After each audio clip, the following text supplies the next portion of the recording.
Hello, everybody. Happy Thursday, although many of you may end up watching this tomorrow on Friday.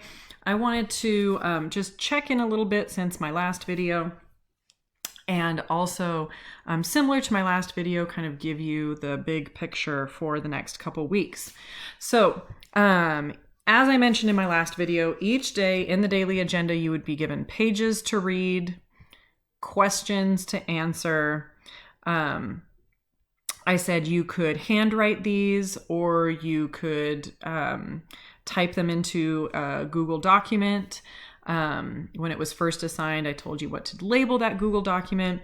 And then I said that I would be creating an assignment on Google Classroom. When I create an assignment on Google Classroom, you go to classwork and they show up here.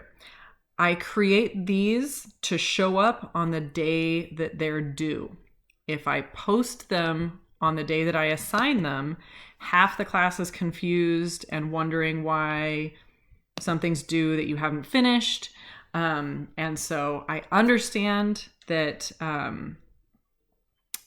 this format or the way that I'm doing things is confusing for some, but it's working for some. And so I'm not going to change it at this point. If I had known that we would be out for the whole trimester, I would have done things differently, but I didn't know at the time, and we are too far in. We're only 2 weeks until the end of the term. And so we're just going to continue on like this. I feel like changing at this point would be more confusing than it's worth. If you are missing assignments, please get them turned in. We are closing in on the end. I have made modifications to the grading scale. I really want to all of you to earn your credits. So double check PowerSchool and get that work turned in. Okay, so you have finished the first big section of Fahrenheit 451, and you're going to go into reading the next section. First, tomorrow's work is going to be having you look more closely at Beatty's arguments. And some of these will help you toward the final. And then continuing reading on Monday, reading questions. I know that some of these are out of order. I am using some of these assignments from Mr. Stewart, and he did this with his junior English class, and I modified and split some stuff, and I cut some questions, and so don't necessarily worry about the numbering. You will notice, really, I've focused these questions on increasing your reading comprehension because we are not together. I have also focused these reading questions on addressing a lot of the figurative language in the text. The story itself is rather kind of chronological, straightforward, but Bradbury writes with a lot of figurative language. A lot of similes, a lot of description, a lot of imagery. And so these questions are really geared to help you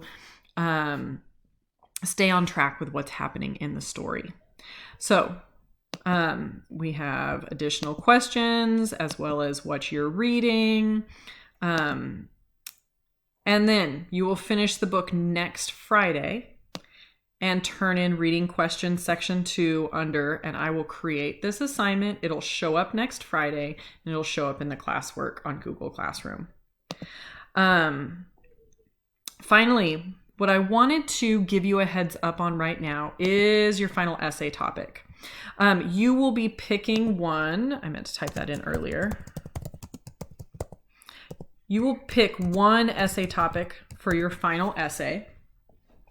And write your generally like 4 to 6 paragraph essay on this. I will include more directions coming up, but I just wanted to go over the big topics so far, so that you can kind of start thinking about noticing these things in the text. And I think you have enough of a background kind of on the first and second question, but also want to kind of trigger your thinking on that third question, or third prompt rather. So, first prompt, censorship, like charity, should begin at home, but unlike charity, it should end there. So each of these prompts is based in a quote. So you need to understand what the quote is saying. So this one, censorship, like charity, should begin in the home, but unlike charity, it should end there. So this person's quote does not believe censorship should extend beyond the home. So maybe I can say what my children can read or not read, but I don't get to say what other people's children can read or not read. Discuss the statement and how it relates to Fahrenheit 451, support with evidence from the text. So think about the role of censorship through the text. You already know from the very first page that firefighters are burning texts. And we know from a lot of the passages where Beatty is talking about why society feels that it's important to burn the books, to censor the thinking in order to control this society. So pay attention to that role of censorship throughout the text. Another thing to pay attention to are these big concepts of happiness and intelligence. So this quote, one of the indicators of indications of civilization is that happiness and intelligence are so rarely found in the same person. So this person argues that it's rare for somebody to be happy and intelligent.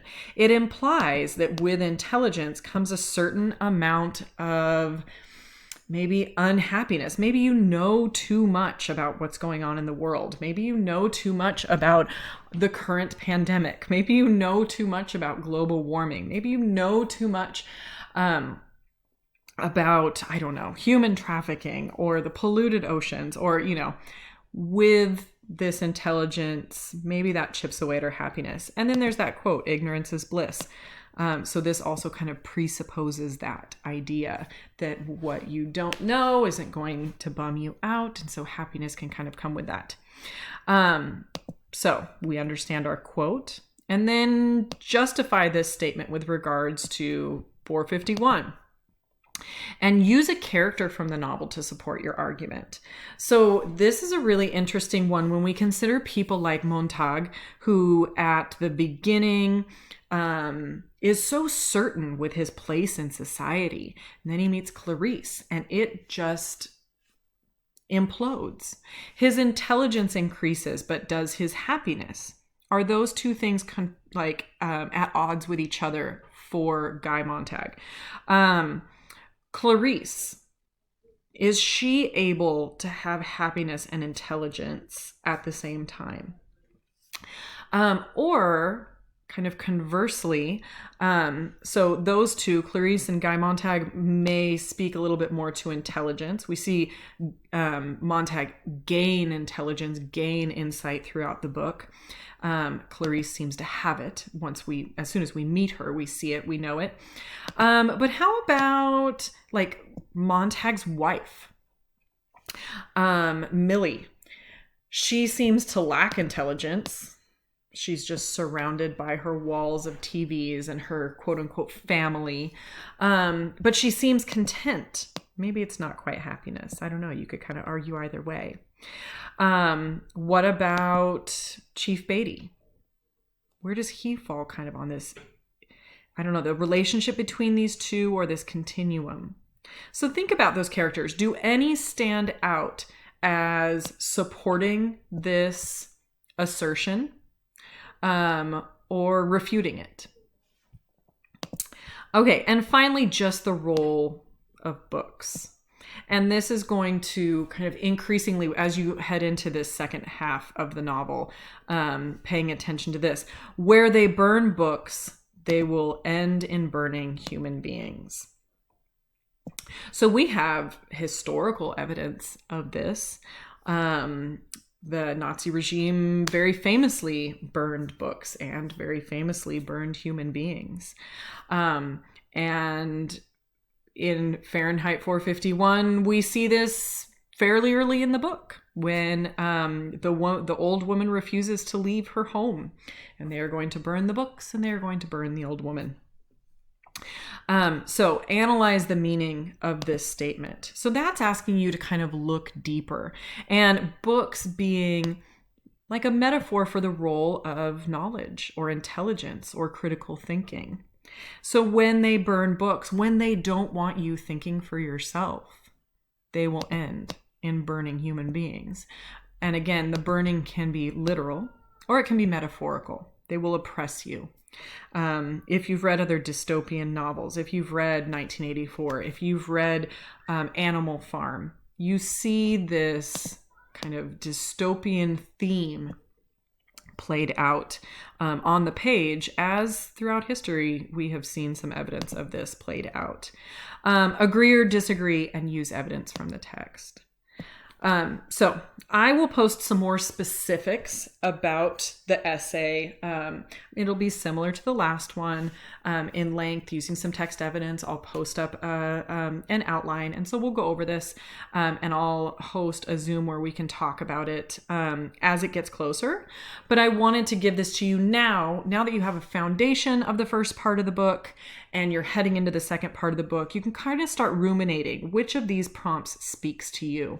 Which do you think you have the most to say about? Which do you think you have the best text evidence for? And kind of start thinking through that as you're heading toward the end of the book. If you are behind on reading, I want to point out that I have posted on the daily agenda. I've also posted in Google Classroom on the stream the audiobook. The audiobook is great for increasing reading comprehension. It is also great for, oh my gosh, I'm working 10-hour days right now. It's kind of crazy. Listen to it on your drive to and from work. The audiobook is only 5.5 hours, I think, which might sound like a lot, but don't do it all in one sitting necessarily. If you do half hour a day, you can wrap that up by next week. So I know we're getting really close to the end, but I just want to assure you that, there are ways that you can finish strong. Shoot me an email if you have any questions. PowerSchool is updated as of what I had received by about noon today. Please double check that. If anything doesn't look right, shoot me an email. If you're turning something in late, shoot me an email so that I know to look for it. If I have graded something and returned it to you, please don't turn it in again. I have several people doing that. Check PowerSchool first. If you have a score in PowerSchool, keep the assignment that I've returned, because otherwise I'm going in there and I'm continually looking at the exact same assignments for people when really I'm looking for people who are trying to make up that work. Okay, have a wonderful day, everybody. I miss you all, and we are getting close to the end. Hang in there, stay strong, and I will talk to you later. Bye.